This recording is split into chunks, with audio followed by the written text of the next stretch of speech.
राधे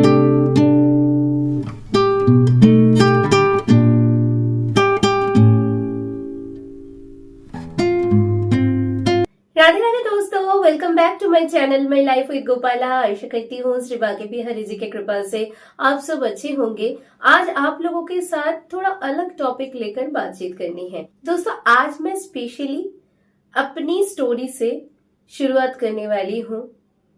जैसे आप लोगों को मैंने बताया था कि 6 साल के एज से मैं लड्डू गोपाल जी का सेवा कर रही हूँ और लालजू कृपा करके मेरे ही साथ मेरे घर पधारे थे। वो जो समय था दोस्तों, वो सेवा पद्धति जो था बिल्कुल अलग था। आज के तारीख में मैं जो हूँ और जैसे मैं अपना दिन बिताती हूँ श्री जी लालजू के सेवा में, और तब जैसी थी, दोनों में जमीन आसमान का फर्क है। बहुत सारे बंगाली हिंदू फैमिलीज हैं जिनके घर लड्डू गोपाल जी विराजमान हैं, जो अपने संतान के जैसे लड्डू गोपाल जी को सेवा करते हैं, भक्ति करते हैं, उनके लिए अच्छे अच्छे खिलौने, अच्छे अच्छे पोशाक ये सब लाते तो हैं, पर वे भक्ति मार्ग पर अभी तक नहीं आए हैं। तो दोस्तों, भक्ति को लेकर बात करने से पहले ही ये प्रश्न आ जाता है, क्या नॉर्मली भगवान का सेवा करना और भक्ति मार्ग में चलते चलते भगवान के शरण में आना, ये दो पद्धति डिफरेंट हैं? हाँ जी, बिल्कुल, ये दो पद्धति डिफरेंट हैं। जब मैं पहले मेरे छोटे से भाई नंदलाल को घर लेके आई, उनके सेवा के साथ मैं जुड़ तो गई, ना तो कोई नियम पता था और ना तो भक्ति मार्ग के साथ कोई मेरा संबंध था। पर आज के तारीख में जो सेवा मैं कर रही हूं, करने की चेष्टा कर रही हूं, ये जमीन आसमान का डिफरेंस क्रिएट कर रहा है। क्यों?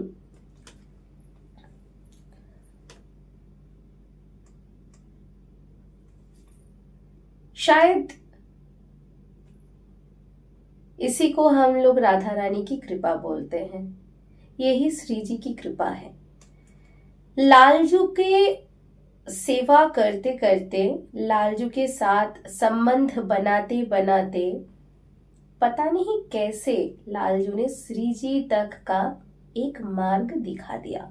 और जब मेरे लड्डू बाबू मेरे पास आए, उसके 1.5 महीने के अंदर अंदर लाडो रानी मेरे पास आ गई। मुझे ये बताने में, ये शेयर करने में बहुत ही आनंद आती है कि मैं नित्य दिन राधा रानी जी के चरण सेवा करती हूँ, क्योंकि ये अगर श्री जी का अपार कृपा ना हो तो नहीं हो सकता। 90% घर में लड्डू गोपाल जी का निवास होता है, पर 10% जो घर हैं, जो डिवोटीज हैं, उनको अनायास, मतलब बिना प्रचेष्टा करके ही श्री जी का कृपा मिल जाता है। तो कुछ भी बोलूं, कर्म फल बोलूं, या फिर इस अधम पर श्री जी ने अपनी कृपा बरसाने का क्यों सोच लिया, पता नहीं, पर श्री जी आ गई मेरे पास। और लाडो रानी के आने के बाद लाडो रानी के साथ और भी दो स्वरूप राधा रानी की मुझे प्राप्त हुई। अभी दोस्तों, जो दीक्षा लेने वाली बात है, दीक्षा लेने के लिए तो कुछ क्वालिफिकेशंस की जरूरत पड़ती है, ये हमें पता है। तो जब मैं कॉलेज में थी, लॉन्ग टाइम एगो, 2010 के आसपास, मुझे गुरु नाम मिल चुका है। तो उस हिसाब से देखा जाए, मैं ऑलरेडी एक गुरु की शिष्या हूं। कैवल्य देव, जिनको राम ठाकुर भी कहा जाता है, तो प्रणम्य गुरुदेव के जो शिष्य थे, उन्हीं से मुझे नाम मिला है। तो उस नाम में भी घुमा फिरा के मेरे गोपाला का ही नाम आया। पर दोस्तों, ये जो नाम मिलने का पद्धति उस टाइम पे जो अनुष्ठित हुआ था, आज जब मैं याद करती हूं बैठकर, मुझे संतुष्टि नहीं मिलती है। ये बड़ी अजीब सी बात है। मेरे ठाकुर जी के आसन पर मेरे गुरुदेव के चित्रपट विराजमान है। गुरुदेव को मैं अपने हृदय के अंतस्थल से श्रद्धा करती हूँ। गुरुदेव के हाथ मेरे सिर के ऊपर हैं, इसलिए श्री जी लालजू का सेवा मैं कर पा रही हूँ, ये भी मैं मानती हूँ। पर नाम मिलने का जो पद्धति था और तब जो मेरा लाइफस्टाइल था, इसके साथ मुझे थोड़ा सा प्रॉब्लम है। एक 17 साल की लड़की अचानक से अपनी माँ के साथ जाती है और वहां पे दीक्षा सेरेमनी, प्रॉपर दीक्षा सेरेमनी तो नहीं बोलूंगी मैं, वहां पे नामदान का जो अनुष्ठान, नाम प्रदान करने का जो अनुष्ठान चल रहा था, उसी में हम लोगों ने भाग लिया और कान में नाम बोला गया। पर दोस्तों, एक निष्ठावान डिवोटी बनने के लिए जो 4 बातें, जो 4 पिलर्स हम लोगों को अतिक्रम करना पड़ता है, ये सब तो पता नहीं था, बिल्कुल भी पता नहीं था। नो इंटॉक्सिकेशन, मतलब कोई नशे का पदार्थ कंज्यूम ना करना, no gambling, no meat eating, no illicit relationship. तो दोस्तों, ये सब जानबूझकर तो नाम लेने का वो जो अनुष्ठान हो गया, तो हुआ नहीं था। हाँ, जो नाम मुझे मिला है उसमें सिर्फ मेरे लड्डू गोपाल जी का ही नाम है। ये एक कृपा है अपने आप में। अब जाकर 2022 से जब मेरी लाइफस्टाइल चेंज होने लगी, मैं बीमार पड़ने लगी। कोरोना के दौरान बहुत ही टफ एक्सपीरियंस गैदर कर लिया था मैंने, और कोलकाता में कदम रखते ही कोरोना का अटैक हुआ, और 2 वैक्सीन लेने के बाद भी कोरोना हो गया मुझे। उसके बाद से दोस्तों, बॉडी में एक भी ऐसा ऑर्गन नहीं है जो अफेक्टेड ना हो। आप में से जो लोग मेरे वीडियोस देखते हो, वे देखेंगे हमेशा महीने में 5-6 बार बुखार, जुकाम, सर्दी, खांसी, तबीयत ठीक नहीं है, ये है वो है, टैकीकार्डिया, हमेशा हार्ट बीट ज्यादा रहना। तो ये जो बन गई थी मैं, मॉर्निंग से लेके रात तक सिर्फ दवाई दवाई दवाई और बहुत सारा स्ट्रेस। और इस बार जब लालजू आए जीवन में, तो नन्हे मुन्हे एक बालक बनकर, बेटा बनकर आए, और साथ ही में 1 महीने के अंदर अंदर पता नहीं मैंने उनको क्या खुश कर दिया, पता नहीं मुझ मूर्ख से, मुझ अधम से क्या मेरा बच्चा खुश हो गया, लाडो रानी को बुला लिया।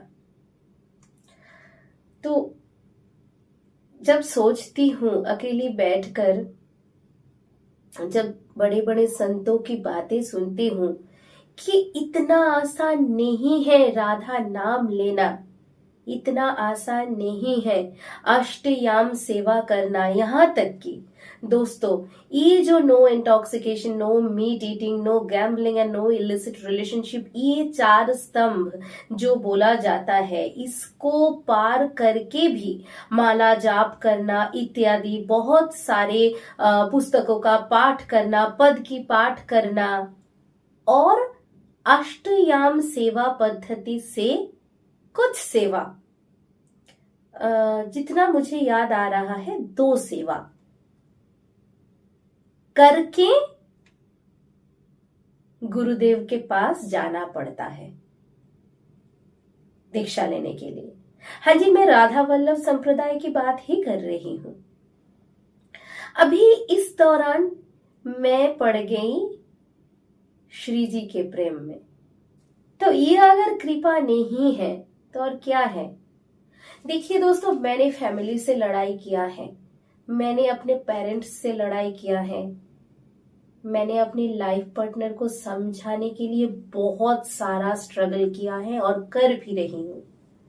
ये जो मेरी सारी तकलीफें हैं, ये जो मैं बीमार पड़ रही हूँ, ये जो मैं टाइम टाइम पे मुझे सारी दिक्कतें होती हैं, ये होना ही था, ये हो ही रहा था। बल्कि अभी मैं अपने दोनों पैरों के ऊपर खड़ी हुई हूं। मैंने पहले भी व्लॉग डाला हुआ है कि मैं रोज मौत से डरती थी। तो दोस्तों, इस माहौल में जब मैंने सब कुछ छोड़ दिया, धीरे धीरे धीरे धीरे करके मेरा सर्कल छोटा होता गया, धीरे धीरे करके बहुत सारे लोगों से श्री जी ने खींच के मुझे एक लाइन के अंदर लाकर बिठा दिया कि तुम ये करो, तुम्हें ये करना है। और मेरी जो प्यारी लाडो रानी है, लाडो रानी को तो मैं अपनी बेटी, अपनी पुत्री, अपने लड्डू बाबू के बहू इस हिसाब से देखती हूँ। पर वही मेरी सब कुछ है, वही मेरी स्वामिनी है। और आप सबको पता है कि ऑलमोस्ट 1 साल कंप्लीट हो गया है, बांके बिहारी लालजू ने भी सेवा दिया है मुझे। ये राधा रानी की कृपा नहीं है तो और क्या है दोस्तों। मुझे कुछ भी नहीं पता था और आज मैं स्मूथली अष्टयाम सेवा पद्धति के पुस्तक के अनुसार सेवा करती हूं। ये श्री जी की कृपा नहीं है तो क्या है। तो दोस्तों, जब पहले पहले श्री जी आई थी तब वीडियोस अपलोड करती थी, उनका केश बनाने का, उनका श्रृंगार करने का। अभी भी दिखाती हूँ, बहुत कम दिखाती हूँ, पर कभी भी मैंने एक गलती नहीं किया जो बहुत सारे डिवोटीज करते हैं। आप नित्य दिन श्री जी लालजू के सेवा में हो, आप भक्त ही हुए, पर ऐसे जो स्नान सेवा दिखाना, लालजू को तो कभी कभी निर्वस्त्र करके भी स्नान सेवा दिखाया जाता है। तो ये भाव मुझे कुछ समझ में नहीं आता है दोस्तों। वात्सल्य भाव है, बहुत अच्छा है, पर ठीक है, चलिए, हम किसी के त्रुटि, किसी का भूल विचार करने लायक नहीं है, क्योंकि हमारे ऊपर स्वामिनी जी और निकुंज स्वामी बैठे हुए हैं। ये बोलना भी गलत है कि ये वो गलत कर रहे हैं, वो गलत कर रहे हैं, क्योंकि जब हम ये बोलते हैं तब हमारी गलतियां वो गिन के रखते हैं। तो ठीक है, कोई भी कुछ भी करे, मैं अपनी बात बोलती हूँ।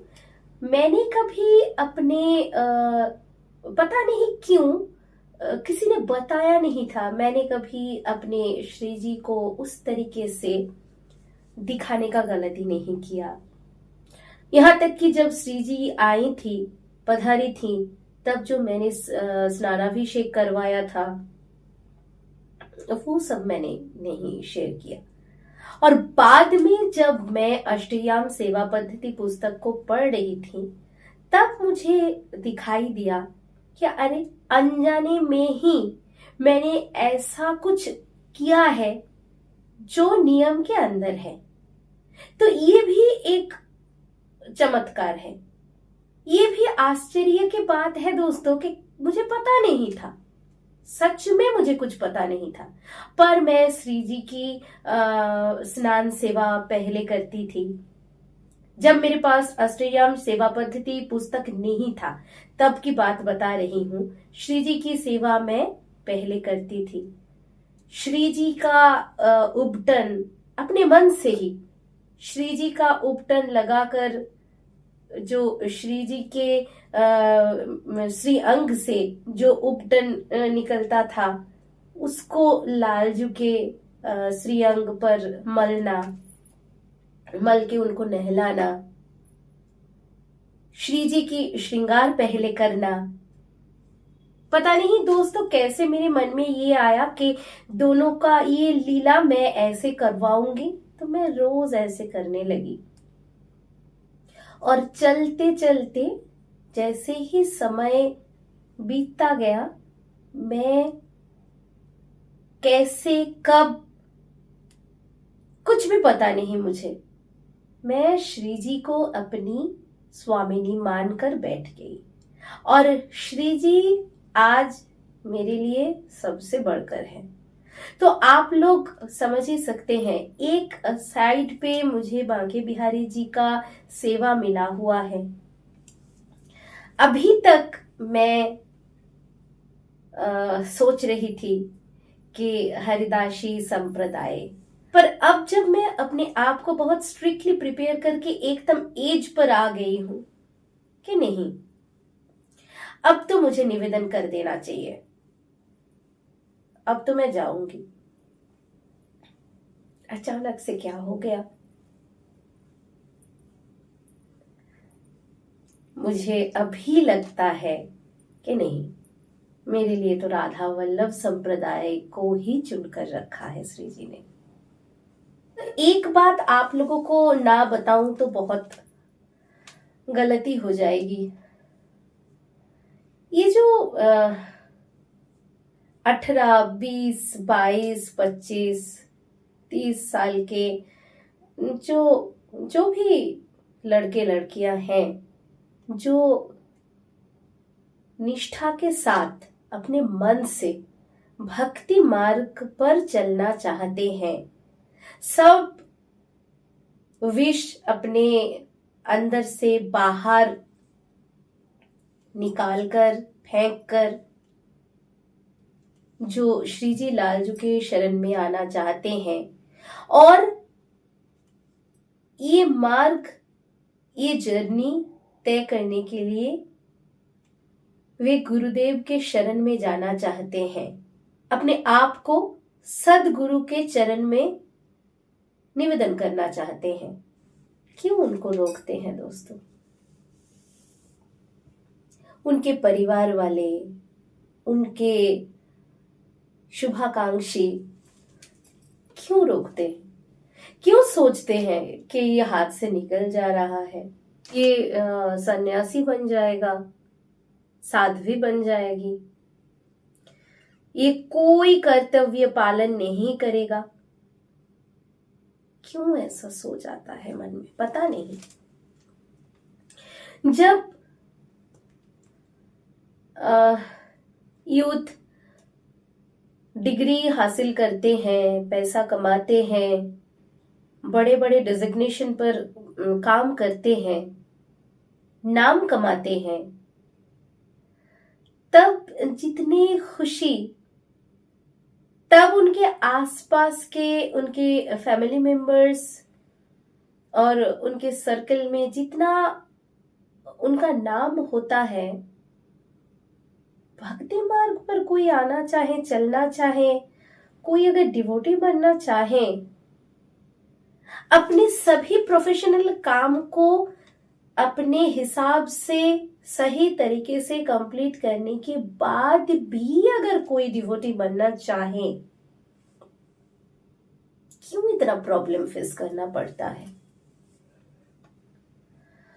मेरे ख्याल से ये भी एक लीला ही है हमारे लीलाधर का, कि कंटिन्यूअसली आपको डिमोटिवेटेड करने के लिए कुछ लोग जो कि आपके बहुत अपने हैं, आपके लिए बहुत खास हैं, कंटिन्यूअसली आपको रोकेंगे, टोकेंगे, आपको आपकी पुरानी जिंदगी में वापस लेके जाने की चेष्टा करेंगे। पर ये बुलावा आपने अगर इग्नोर कर दिया और श्री जी लालजू के सोच को निरंतर सोचते हुए, निरंतर अपने इष्ट देवी इष्ट देव का चरण कामना करते हुए, भजन करते हुए एक सदगुरु तक आप पहुंच गए और सदगुरु ने आपको श्री जी लालजू तक का मार्ग दिखा दिया,